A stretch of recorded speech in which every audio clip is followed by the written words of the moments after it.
Marvel's friendly neighborhood Spider-Man is swinging to the rescue. Tom Holland's newest web-slinging adventure Spider-Man: No Way Home hits theaters on Friday and is poised to generate $150 million in its box office debut, a heroic feat even by pre-COVID standards. The film's distributor Sony Pictures modestly predicts a 3-day tally closer to $130 million, which would still rank as a huge win. But given pent-up demand and record pre-sales, some box office prognosticators are more bullish. They believe an opening weekend near $175 million could be within reach.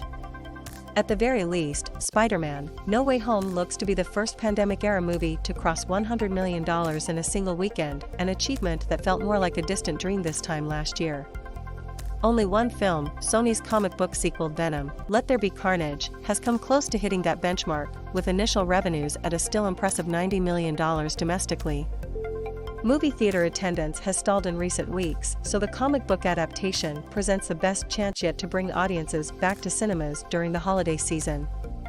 But the emergence of Omicron could stifle ticket sales. Even Spider-Man may not be a match for the new variant.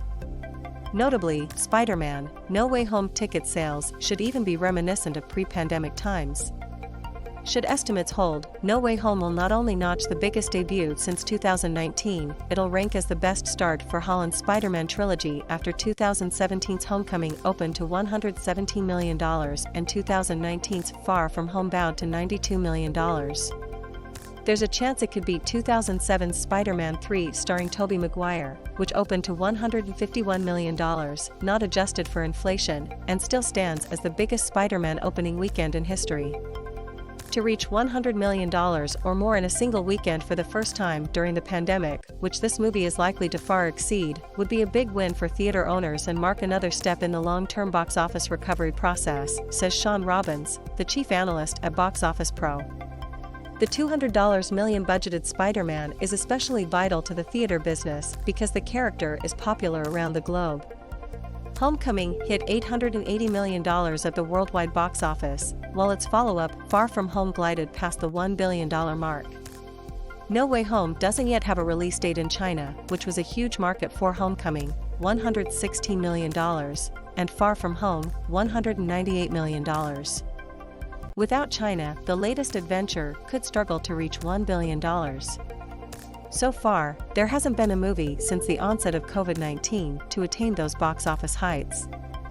Two local Chinese movies, The Battle at Lake Changjin, $902 million, and Hi, Mom, $822 million, have come the closest.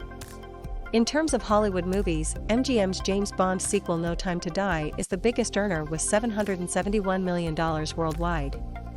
Robbins believes that Spider-Man could eventually cross the $1 billion mark.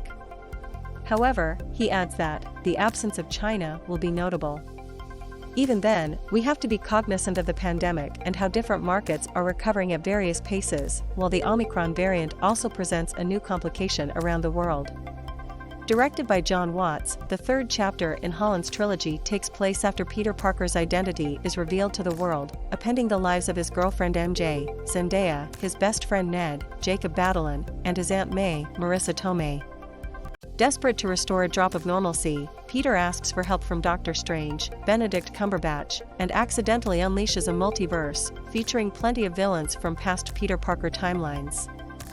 In a crossover event of epic proportions, Willem Dafoe's Green Goblin, Jamie Foxx's Electro, and Alfred Molina's Dr. Otto Octavius drop by to wreak havoc and torment Spider-Man. Critics have embraced Spider-Man: No Way Home, with the Daily Beast's Nick Shager calling it the MCU's best Spidey movie by a mile and Variety's Peter DeBruge describing the film as a satisfying meta-adventure. In a review for tribute agency, film critic Katie Walsh says the movie is a fast, loose and funny romp.